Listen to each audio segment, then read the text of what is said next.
The food's just as good and the opening hours just as long. But business is bad at Manki's award-winning noodle restaurant. The owner says people are afraid to eat out since police used tear gas on the streets of his neighbourhood, Sham Shui Po. In fact, the revenue of our business has recently dropped by 20% due to the protests.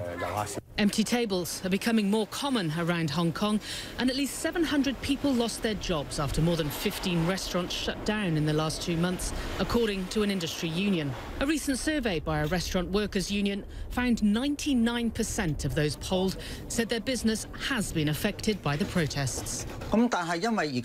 Many people dare not go out to dine due to the series of protests, particularly foreign tourists and mainland Chinese tourists.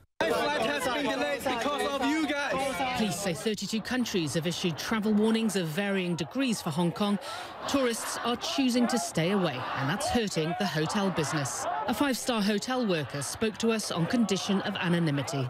Last year, 2018, July and August, the normal occupancy rate is around 70% to 80%. Right now, it's 50% occupancy rate. The Hotel Workers Union says around 10,000 people have been affected. Cost-cutting measures include asking workers to use up their annual leave or take lower pay.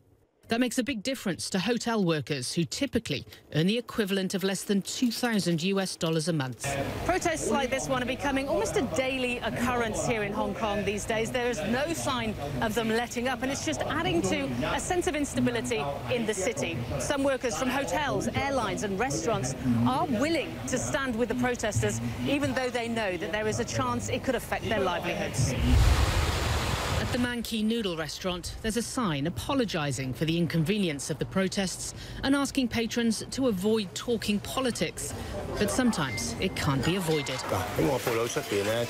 Lots of people ran to our restaurant to escape tear gas fired by the police. We were forced to shut down immediately. Lost revenue, or worse, is fast becoming a reality for some businesses in Hong Kong, even those trying to stay out of the unrest. On this bitterly cold Istanbul morning, dozens of Muslim Uyghurs are undeterred by the near-freezing temperatures and the rain. They're out on the streets, desperate for their voices to be heard and for the world to see the faces of loved ones who've disappeared without a trace.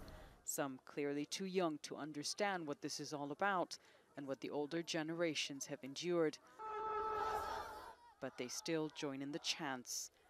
They've all come together as more and more Uyghurs around the world are breaking their silence, hoping this would put pressure on China to reveal the fate of their disappeared fathers, mothers, some entire families. Everyone here with a story, too many for us to try and tell. I didn't have any contact with my family. I didn't hear my mother's voice, and I didn't know he's alive. Just we want freedom and we want justice, so we want to know where our relatives is and what kind of life they are having now. But the whole world is in deep sleep now. In this attempt to wake the world up, not everyone is taking to the streets. In her Istanbul apartment, Hajir Ahmed tells us she is no longer afraid of retribution. She just wants her husband back. As she speaks, her 13-year-old daughter Nazire quietly cries. It's been 3 years since Nazire last saw her father. Ahmed says as China's crackdown on Uyghur Muslims in Xinjiang province intensified, life became unbearable, leaving her no choice but to flee with her 2 daughters in 2016. Their presence, she says, made things harder for her husband, Abdulgafur Turab, who was banned from traveling. They never left us alone. There were always policemen coming to our door because my daughter and I were covering our heads as Muslims. It became very hard for us to live there. But family members of Uyghurs who leave the country are often detained or harassed by authorities, she says. To spare her husband that, they divorced on paper. The last time they spoke over video chat was in April 2017. Then he vanished. Until this. Yeah, looking camera. In January, they spotted him in what they say is a state propaganda video of one of the camps where, according to a U.S. government report, hundreds of thousands of Uyghurs and possibly up to 2 million are believed to be held.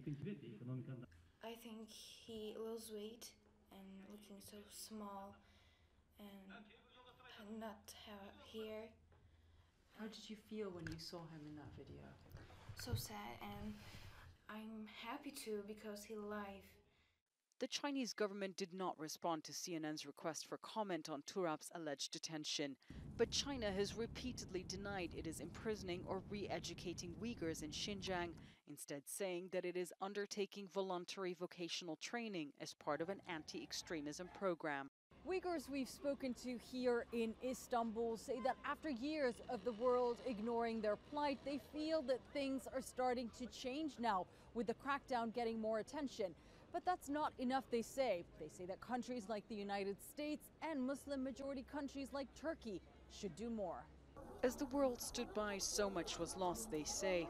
Now they're speaking up not just for what was lost, but to try and save their future. Jumana Karache, CNN, Istanbul.